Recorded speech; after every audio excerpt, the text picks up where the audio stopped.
Okay. Hello, everyone. I'm Jana, and I'm here with Annemieke and Inga from Netherlands. And I have asked these two wonderful ladies to Estonia on 1st and 2nd of August to run a workshop. So we have named it a workshop because we do lots of practical things there, but it's also a seminar, meaning that people can learn many useful knowledges and experience their own personal work during these 2 days, right? Okay, and I would like to say a few words about Annemieke and Inga because I met them first time last year in Mexico in ISCA conference, and I participated in your workshop. And actually, to be honest, I didn't know what to expect, really. But I was so drawn to come to find out what is it that speaks to me so loudly that I have to go there. So it's hard for me to put into words what I experience, but what I've been able to share with lots of people so far is the experience I got there was something very different what I have experienced ever since I started my work on this area, started to work with myself, self-development before I went to study to become a psychotherapist firstly, and then family constellator secondly. So this touched me very deeply, and I understood that I'm not separate from what happened in previous generations. And the sensation was so strong, it literally exploded in me. So I understood it has all embodied in me. Somehow my body knows exactly those experiences that my ancestors had. And I know that this is your main topic. If I'm wrong, you can, of course, um, correct me. But for me, you are, I don't know, you're something very different. The way you hold space, the way you softly, but yet very strongly hold all those topics that may arise, which are unexpected. You can't expect them, it's unfamiliar or it's unknown, especially if we ourselves haven't been experienced those historic events, right? So Inga is a founder and partner of the Touch Training and Development Center Freudenberg, and an experienced coach and trainer. For more than 25 years, she has worked with individuals, teams, and organizations, integrating personal development, communication skills, and systemic perspective on human functioning. And I love it when people are mixing different approaches together, because I see lots of strength there, or lots of it can go very deep. It helps to go very deep. And Annemieke is a partner at Freudenberg, a certified work and organizational psychologist and a coach. She works with people from a systemic perspective, exploring how individual behavior is connected to broader work, family, and organizational systems. So, no further ado, I will pass on the word to you with first question. To begin, could you briefly introduce yourself, and if you want to add something to what I said before already? Of course I will, Jana. Maybe it's important, besides my professional education path, to tell a little bit about my background. Because it has also a lot to do with why we do the work we do.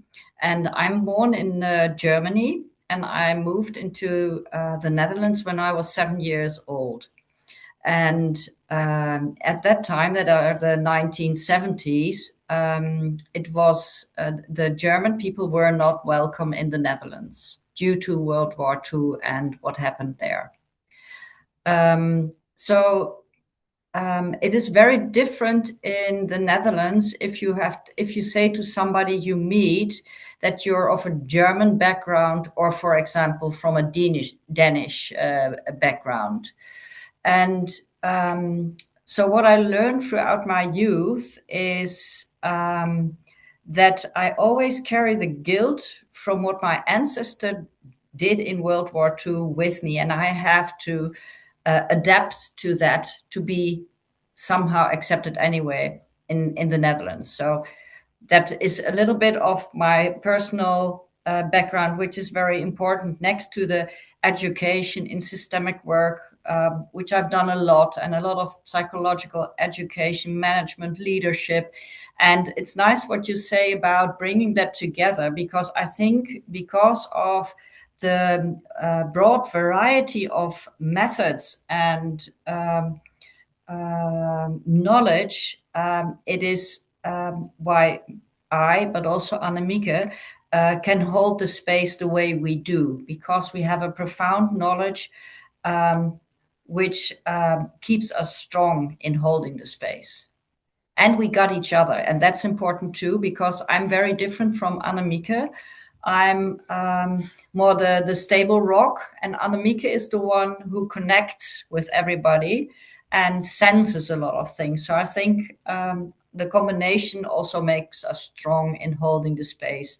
And furthermore, maybe a little bit more from my other private side, I'm married, I have 4 daughters, I have 1 grandson, and 2 very important dogs. I will give the word to Annemieke to introduce herself. Thank you. So, talking about the history Inga is talking about, I have a German grandmother, and from that background, it's also very special that Inga and I got to meet each other 20 years ago. We're already 20 years together. Because I'm a German as well, and I feel very German, but also from my background, I didn't talk about it because there was a kind of hesitation or how do you say that, shame and so on. But instead, what was Inga talking about, how she came to the Netherlands. My grandmother was very welcome in the northern part of the Netherlands. She was very welcome. So that's also a different story to tell, which is my background as well. And yes, like Inga, I love to work with constellations. I'm saying it's kind of a hobby maybe, but it's more like a devotion, something you want to... how do you say that? It's very important for me because it helped me a lot to get more relief, get more rest, to be more myself, to get my own at my own spot, and so on. So that's why I'm doing it with all the how do you say that? Egars, passion, yeah. And personally, I love human beings. I love to connect with a person. So that's what Inga is always also talking about. And I'm married to Hans, and I'm a proud mother of 2 sons, Max and Niels. And we have a cat. and she's called Keesje. That's a Dutch name. Okay. So nice to meet these very human trainers and facilitators, because I guess it's very, very important that we meet human beings as human beings. And then from there, we can really start working systemically and go deep or expand lots of topics to really investigate and to release some tensions. So what drew you personally to the theme of collective and transgenerational trauma? Well, what I started with is it started when I was 7, and the things I experienced when I was very young, like not being allowed into a home from my friends because of being German, it somehow drove me away from being myself and adapting to some picture or thing that the people expect me to be, and that kept me safe from aggression or unfriendly words or whatever. And at a point, I lost my own identity. And I had a lot of education, so I could analyze a lot of things and reasonably explain what had happened, but it didn't get into my body.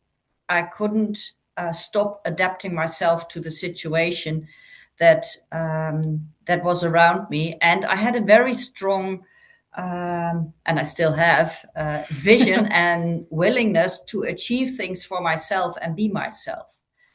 So that's when I got into touch with constellation work. I didn't need the analysis, but actually the feeling you had in the workshop is exactly what happened in my first constellation. And I felt like, okay, this is the work that really frees people to have inner peace and to become themselves in any context. And I did a lot. Then I started a lot of education, being a professional facilitator, doing systemic work in organizations, and a lot of workshops also in Milan and other countries. But then I wrote my first personal workshop, which is called "Strong Enough to Be Afraid," and it's actually on inherited guilt. So how can I be myself, knowing that there are cultural guilt issues, there are country guilt issues, war issues, and let the people be themselves, and acknowledging that one of the polarities we work with is guilt and innocence, that on either side you are. If you are, as me, a German with the inheritance of World War II, or you are a Dutch person who has been wrong in the war, everybody has guilt and innocence in his body. And as long as you can accept that it is within you without judgment, and also without judgment on the other person's side, it gives you peace, because you acknowledge the world as it is and you don't have to adapt anymore. So it gives a certain feeling of freedom as well, inner freedom. Yes. Yeah. And we have another polarity at the workshop about adaptation and autonomy, actually. So I guess this is also connected what you just shared. Okay, yeah, thank you. I can maybe I can tell something about the adaptation and to be happy with yourself, because I actually have wrote a workshop about happiness starts within yourself, or to be happy with yourself. And my story is about my mother's side, or my the mother, also the mother of my father, the some grandmothers, and both my mother, but as well my grandmothers, and I think a lot of ancestors before, were very adaptive to others. So they were cooking for others, they were taking care of others. And actually last week there was a Facebook item of my grandmother, and she was knighted by the mayor of the place where I lived a long time ago, because she did so many things for other people and always stood ready to be there for other people. And that is what I know actually very good, to be there for other people. But then, I'm not in touch with myself if I'm always standing for helping other people. So it's really, really a deep feeling to connect with that, it's okay for me to be there for other ones, but I also have to be there for myself and be happy with myself. So that's also about adaptation and be free or be autonomy, to have autonomy. Yeah. So with adaptation, you also lose your identity. You lose contact with yourself. So I see that a lot in nowadays, and I see in many of my clients. Some even come directly asking, I don't know who I am. I'm always serving others. I always put someone else's needs first, and then I leave myself behind, and then I get lost, and I feel unhappy. And then, yes, and tired. Yeah, and tired. Also, yeah, you feel tired. Yeah. Yeah, the energy will be lost. A lot of energy will be lost or locked. Yeah. Yeah.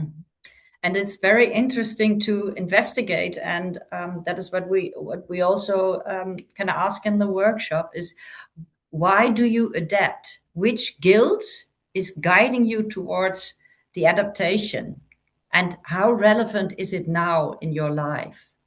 Mm-hmm. And whose guilt is it? Mm-hmm. Yeah. So if it's does it still work for me, or has it worked for me anyhow at some point of my life, or I just adapt in order to belong, to feel that I'm part of you, part of this family, part of the family tree, you know. So very often it goes further back. We don't see it in person's personal experiences, why he or she has developed this adaptation. I have seen that a lot also. And then we need to expand the area of investigation. So this is exactly what we're going to do in the workshop as well, to see if my personal polarity or some main topics connected with those polarities are actually my personal experiences, or have I taken it from someone to, in order to belong or to heal something that is still like unhealed, still open, like open wound, I tend to say, you know, there's something still not finished. So, okay. In what ways can the impact of war still continue to live on in people, families, and relationships, even generations later? Well, there is actually a scientific explanation, and that has been Jaworski has investigated that scientifically, and it says that at the moment that a pregnant woman experiences a trauma, the trauma makes a genetic change in the body, on the DNA. And that genetic change is also in the baby's genes, but also in the productive cells of the baby in the womb. So already the trauma in one generation goes on for 3 generations. So that's the scientific part of it. And as long as generations that follow are not acknowledging and working on the trauma that has happened, it will go a generation further. So the first generation that addresses it and looks for a form of relief, like in a constellation where the guilt or the trauma can be acknowledged, it can get a better place where it is at rest. And that's actually what we will do in the workshop, you know, investigate which traumas or incidents or guilt is not acknowledged, that keeps you from living your life, or keeps you from being yourself, or keeps you from feeling free to do the things you want to do. So it dissolves the I would say, the false loyalties or the not conscious loyalties. I'm just checking if I answered your question, but I think Yes, I you did. did. Yeah. Thank you. Do you want to add anything? No, I think this answer is perfect. I don't have to. I don't have an answer because Inga is already telling it very, very good. Yeah. Sometimes some people are asking me about entanglement or loyalty. How this mechanism really works. Sometimes it's, for some people, it's hard to understand. If I don't know these people, I haven't met them, then how can I be loyal or repeat something from someone's life or fate if I haven't met them? So in a way, what Inga answered scientifically, this is one way. But there's something else as well. It's quite hard to explain sometimes, but maybe you can answer something. I have an example. In one of the coaches, which I helped finding her own path in life, her uncle was a criminal. And nobody spoke about the uncle. She didn't even know that he lived until she was grown up and accidentally heard that he was there. And what she had done when she got into puberty, so around 16, she went on going criminal. So she started stealing, she started doing all the things that are not allowed. And she didn't know why she was doing that. But it was actually a loyalty to her uncle.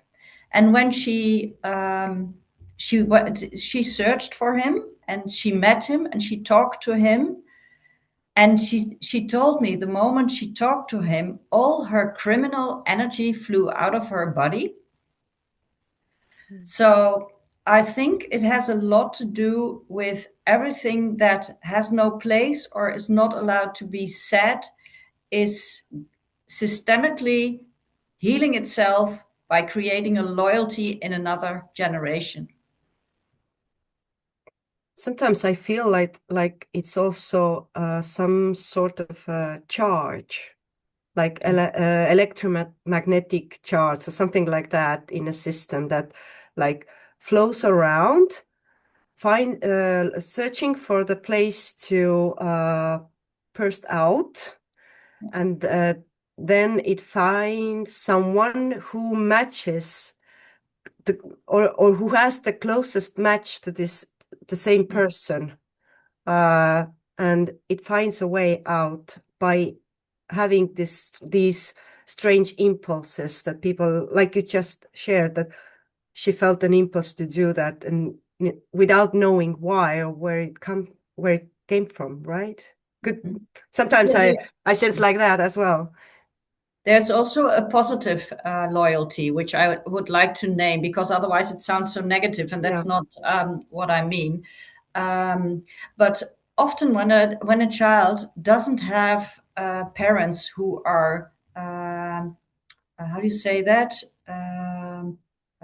Who has parents that are mentally absent or physically absent, there's always a person in their life where they can be themselves, where they don't have to be big or adapt or anything.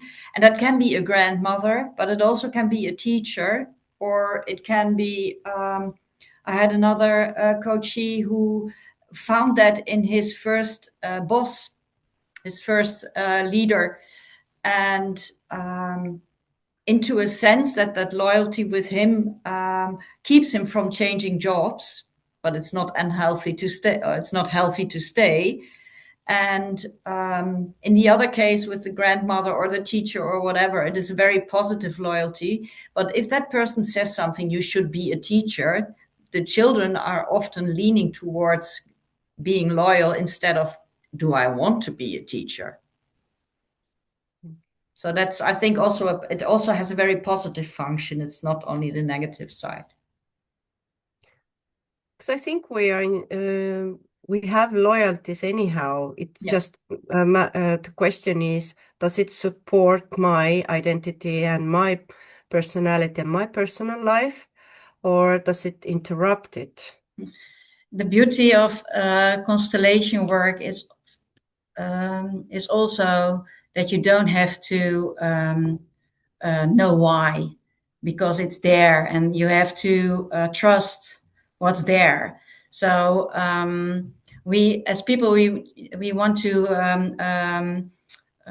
clarify things, analyze things, and we're stuck in the head. And the constellation work is drawing you to feel and to sense more, and not to analyze and so on. I think that's the beauty of constellation work. Sometimes you cannot know why it is, but you have to. It is. It makes me feel better like this, so it's there. Mm-hmm. Yeah. And maybe to add on to that. I think a lot of the European countries are head people. Yeah. And they get into a dead-end alley with their development, as I told in the beginning by my example, where the head work doesn't work anymore. So this is such a beautiful method of finding new solutions for people who are partly desperate in how can I be myself in this context. Yeah. Yeah. Why do you believe in systemic work so deeply? Can you share with us? Oh, a primary reaction would be because it never disappointed me. But I think because it's a very safe method, nothing happens what you do not want. So you give the people who experience the constellation full autonomy of the things they want to see and are able to see and able to hold. Mm-hmm. And that also points out a very important thing for the facilitator, that you must be able to hold space, that you must have done your own work, mm-hmm. so that you know where you are sensitive. And so I believe in it because I also think you have to be a professional facilitator to do it.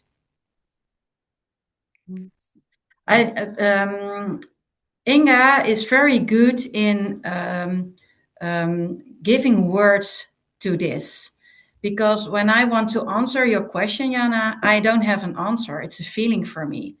So that's maybe also what brings us together in our cooperation. Because for me, it's feeling, it's sensing, it's not being in the head. I cannot explain it in words. Inga can, and what she was saying, that's the answer. But I cannot do that because it's a feeling for me, and that makes us different in who we are, and that's very great to say. But it's so magical. That's the word. It's magical, and it's not always very nice to see things, it's also it can be confronting,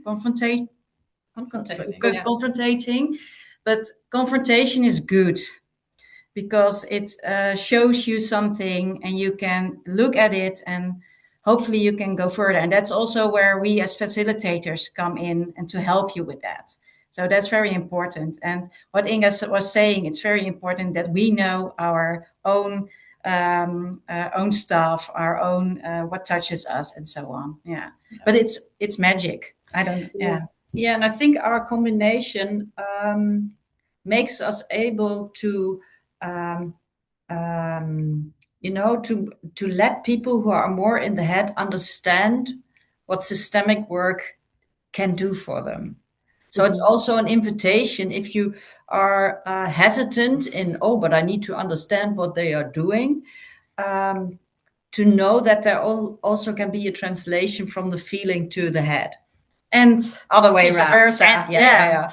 And I can tickle them, or how we can challenge them to make a move. Yeah. So you two complement each other, and you, in a way, make a whole. You can translate everything what is needed to everyone. How to say it? So you both have different translation skills to translate to everyone in the room in a way they can understand it. So this is actually a very good point to encourage people who might be hesitating whether to come or not.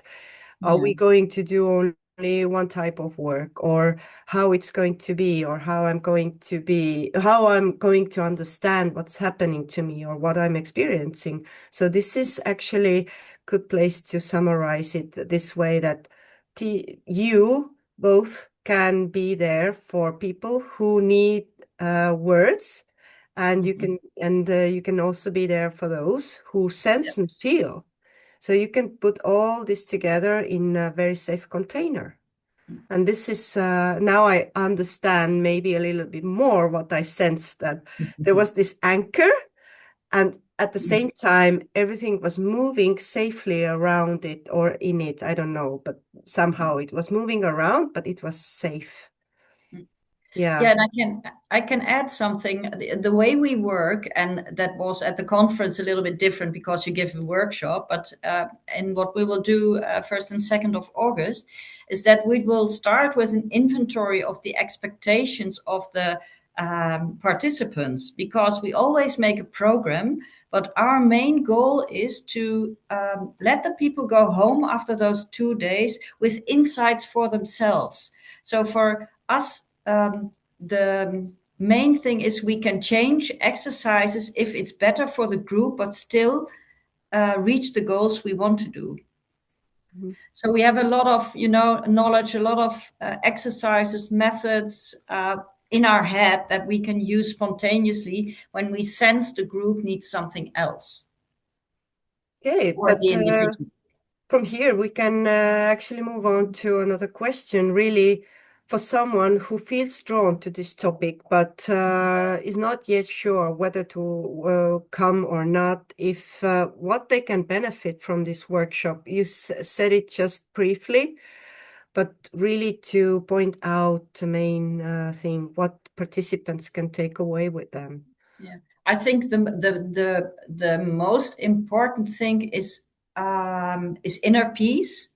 That is like a umbrella which holds all the other things you can achieve, and more clarification of who am I and how can I be myself within the system I come from, or the country and the guilt issues where I come from, or the cultural pressure, maybe not to say everything, or to be withdrawn from people because it might be scary. You don't know what happens with the information. So that you have a better sense of how you can do what you want within that context. And also to make the clear division between what is yours and what is from others. And can I leave it there? And to be more aware of that you can choose. You can always choose which behavior fits in the moment.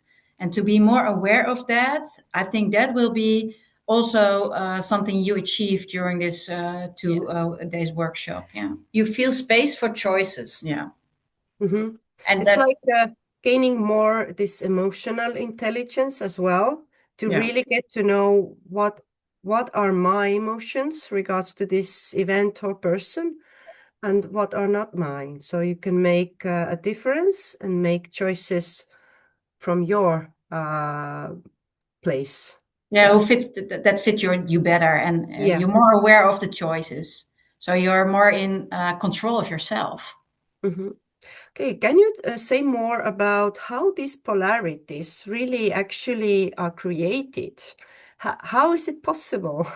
So to shed a light a bit to the main topic, that we investigate a lot of polarities in the workshop, but how they are created, or how? Yeah, you know, they cannot exist without the other. Yeah. There cannot be autonomy if there is no adaptation. There is no inside when there is no outside. But it also depends on what did I, how am I with it, and what is my choice to be. You know, sometimes you have a lot of automatic behavior. What I did, because my father was physically absent, was trying to work very hard to get his acknowledgement. So I'm very good at working hard, but I'm not good at resting or taking time for myself. And that is also a polarity. But and in the beginning of my life, I only worked hard. But there comes a point where that is... it's a circle. Yeah. You're like a horse. You always tell about that. It's like the one-trick pony that runs in circles and only can work hard. This might look a little bit stupid, but okay. So you need to do something else that serves you better to stay in balance and be yourself. And that is resting. And it always comes with a feeling of guilt on the moment you make that choice. What am I going to do? Am I going to work harder again, or am I going to rest? And in the beginning, I did that circle again. But the freedom comes when you really, and I did a constellation about that, let yourself give the space to do the other thing. And as soon as you do that, the first time you feel shame and whatever, guilt, but it gets better when you do it more often. And it's now like a natural behavior. Okay, am I going to work hard, or am I going to do something else? But that is actually the polarities. You get them because you come into a situation where one side of the polarity is too much and is in place, and you need to investigate and develop the other polarity. So it's very interesting to look with the group in Estonia. Okay, what is asked of us? Is it adaptation, or is it the other, the autonomy? Yeah. So, and where do I want to be? And where do I need to be to stay healthy and mentally fit? Yeah, and also that I think that's important as well, that you can choose, because sometimes it's very good for you to work hard. It suits you, but the other way around, sometimes you have to choose the other way, and you can. You can choose. You have the ability to choose, and to become aware of that is also like getting some of freedom inside of you, because you can choose. Mm-hmm. So for me, like I told you, I like to take care of people, etc. But now I also like to take care of myself. But the work I do is taking care of people. It's my professional life. I like it a lot, and I want to give everything to it. But at home, I have to be aware that I don't do it there a lot too, because then I will be exhausted. It will be exhausting. So there I'm more looking out for myself and choosing what I want. So that's very different. But I'm very aware of that, and that gives me some freedom, and that's nice to have. Also for the participants, and keeps you in balance. Yeah, and actually that's also with the polarities we do in this workshop.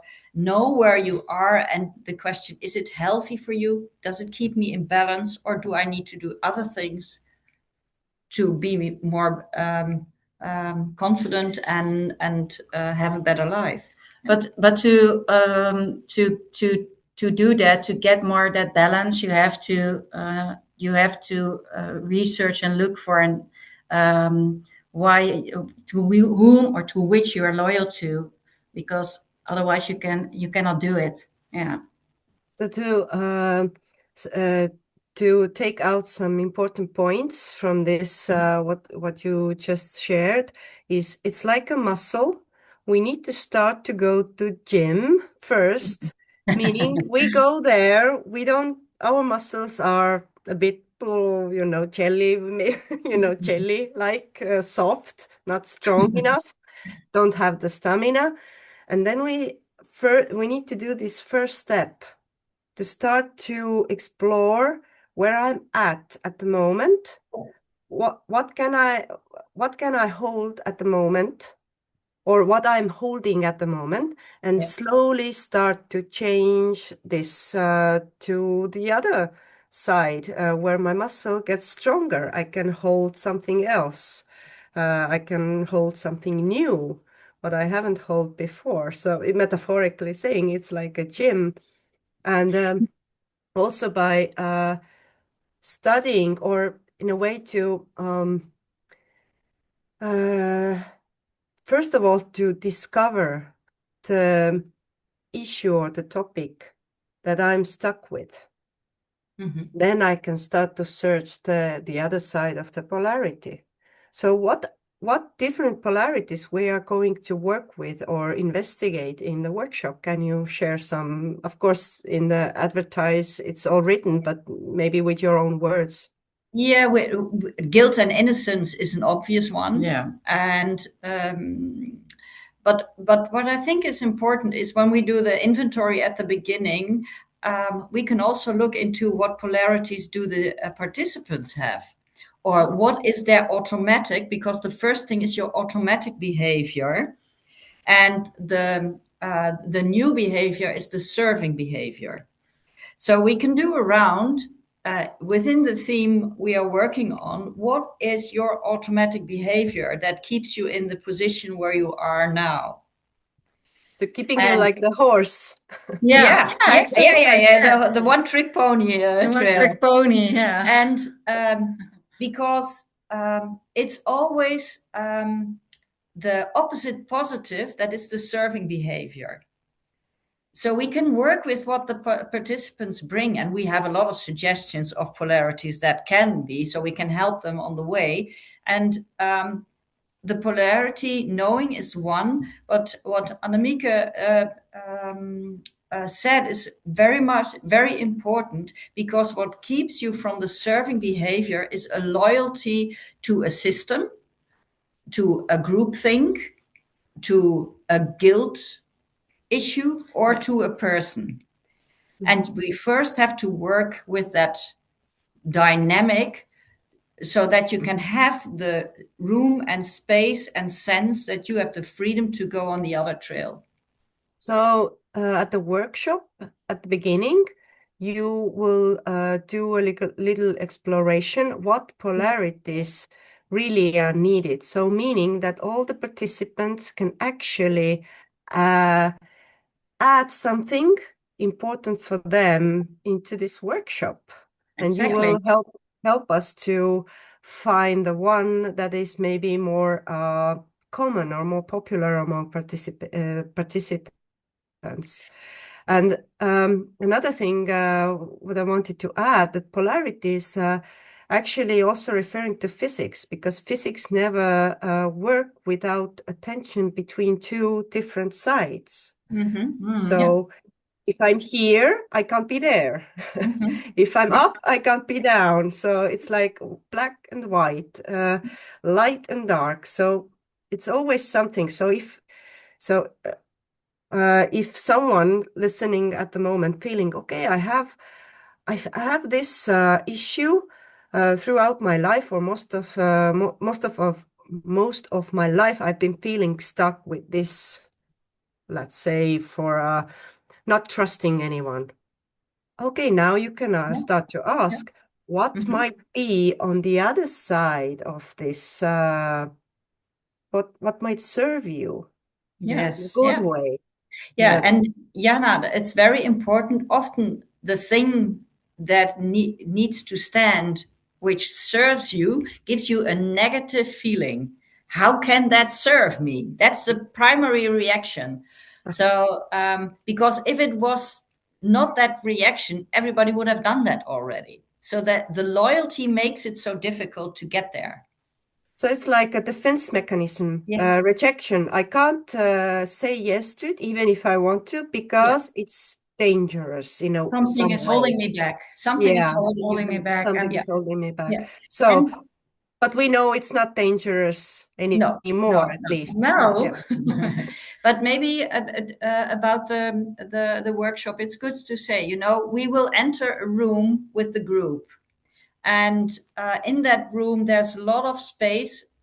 That's the way we work, to address the individual question. So we really are, we think facilitating does its work when we work with the things that people need that are in the room. Mm-hmm. So you really take into account the whole group. Yeah. So it will be for everyone who comes. It's not that someone will get something and some will not. Yeah. So what kind of inner shift, insight, or relief might become possible through participating in the workshop and leaving after 2 days? You mentioned it a bit before, but can you say it again or add something else? What might shift? I think inner peace. Yeah, I think the most of it is the things we said before, but it also depends on the willingness of the participant. Yeah. If we offer a constellation to an individual because they think the rest can learn something from watching it or doing it, it also depends if the participant says, yes, I want to do that constellation, or no. So it's a co-makership in that sense. And of course, we have to make the field safe, and that's where we are for. But I always say, where it is exciting or maybe not so comfortable, that's the place to be. So the willingness to go to the place where it's not so comfortable is needed. Yeah, but it's another. Sorry, I'm just gonna add this gym metaphor again. So we really have to go first to this place where it's uncomfortable. First, it's uncomfortable, but the more I train, the better I get. Yeah, first you get spierpijn. I don't know what it's called. Muscle ache. Muscle ache. But and then then it will be better, of course. But this is what Inga was saying is very important for facilitators, but also for the group, that you are willing to look and to explore and so on. But I thought your question was also about what if I'm going home, how do I feel, or what do I sense about it? And I was saying I feel from my own experience, I can say I feel more. I have more rest, inner peace, like I told earlier. But also we hope you've got some insights, looking at things differently than before. So for one moment, when I had a constellation years back, the way I look at my mother is different now than I looked before I'd had the constellations. I'm more at peace. I'm more just like, it's okay, or something. And that's also, I think, very nice that you can gain that from it. Yeah, and I think sorry. Yeah.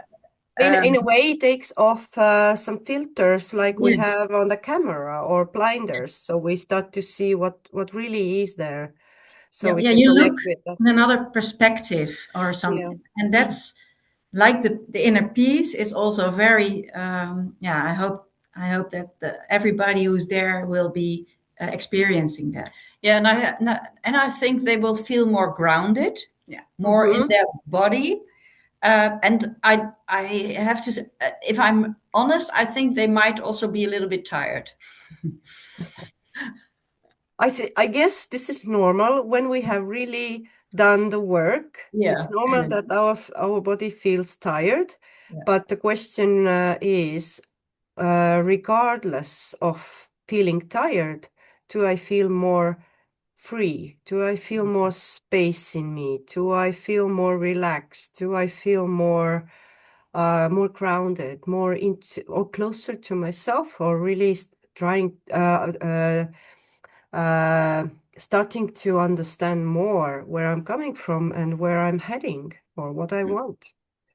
So what I like from we gave these constellation trainings, and some people say, coaches say, I don't know what has changed, but something has changed. sometimes we can't name it, and it's important that you know, and any the others don't have to know exact description of how you feel. It's important that you know. I had a very nice constellation. It was also a very funny one.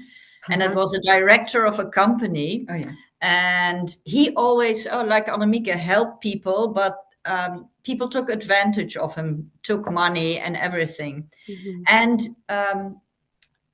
we did a constellation on a carpet in this, actually this room. And he then got the insight what triggered him to help those people, because it was his little sister, which he couldn't help. It were all women. And the next day I had a meeting with his boardroom and I made a round from, okay, how's everybody feeling? And he said, I never thought that a tapestry session would bring me so much relief. So it was so funny. So now we do a tapestry session. He didn't understand the systemic thing, but he had so much relief. He was so happy with the insight and also with his body rest without even understanding what had happened. So what I heard, a lot of happiness was unlocked. Also. Yeah. Wow, I feel more easier. I feel easier. I have more lightness in me, and I can move around, Yeah, it unlocks this life energy. Yeah, and maybe that's nice that you say that. I think that's also what Inga and I do. We with the tough issues, we also bring some lightness and have some fun and humor, and we're also try to get some lightness in the dark side of the work. My first teacher used to say, we don't have to be dead serious while doing the deep work. So you can also have fun with us. Yes. Good. That's good. So what kind of processes and exercises are you planning to do with us? Shortly, to name some of them. Well, we will start with poems. We will have music. We will have small constellations, big constellations. But also, I have to say again, if the group needs something else, we will do something else. So you're flexible. Yeah, we're flexible. Now, we look at the process of the workshop. If it's going where we want to go and what the group needs. And we always try to bring that together during the process. So you also go with the flow to adjust accordingly so that it would really fit with the group. Yeah, so that everybody can say when they go home that they had they achieved their goals.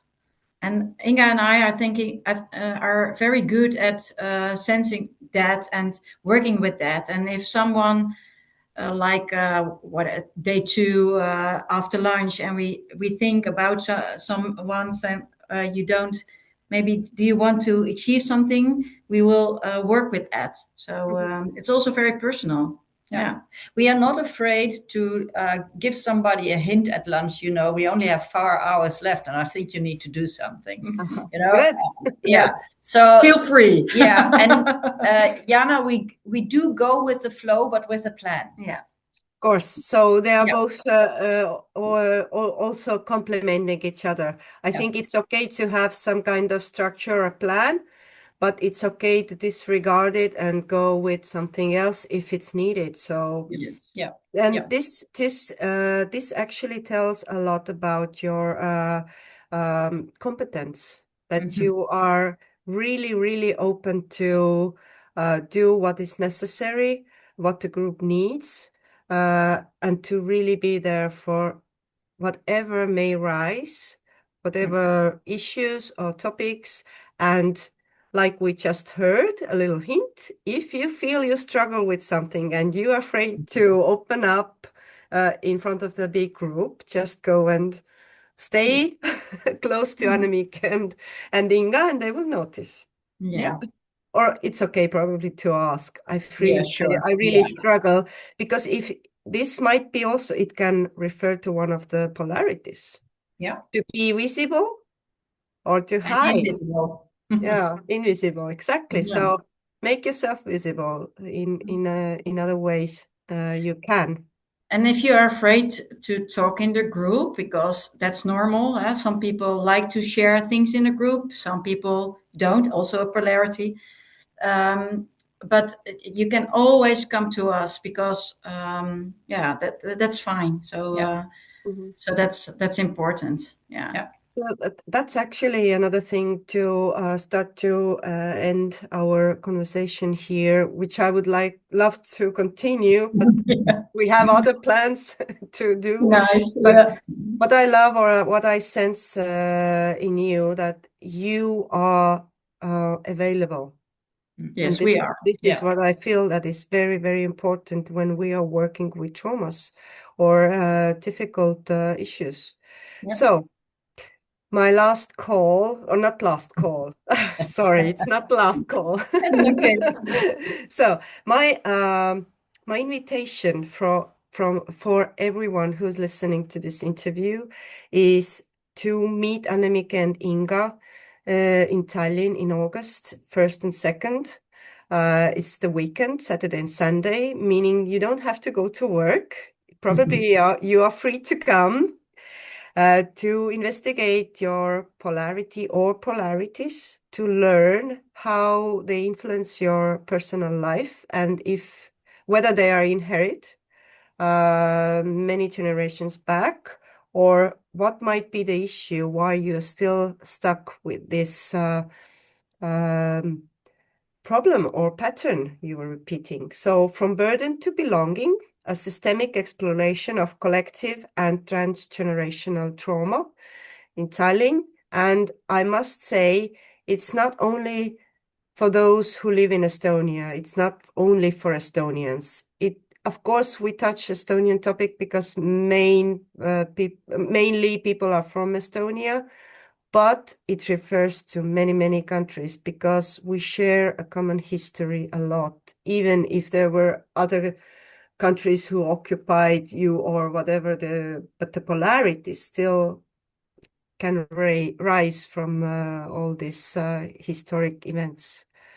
So thank you, Annemieke and Inga, for being Thank you. here, sharing a bit more about this upcoming workshop, and we'll see you in Tallinn and probably in between as well. So have a nice day, and we will talk more soon. Thank you. Bye. Bye. Thank you.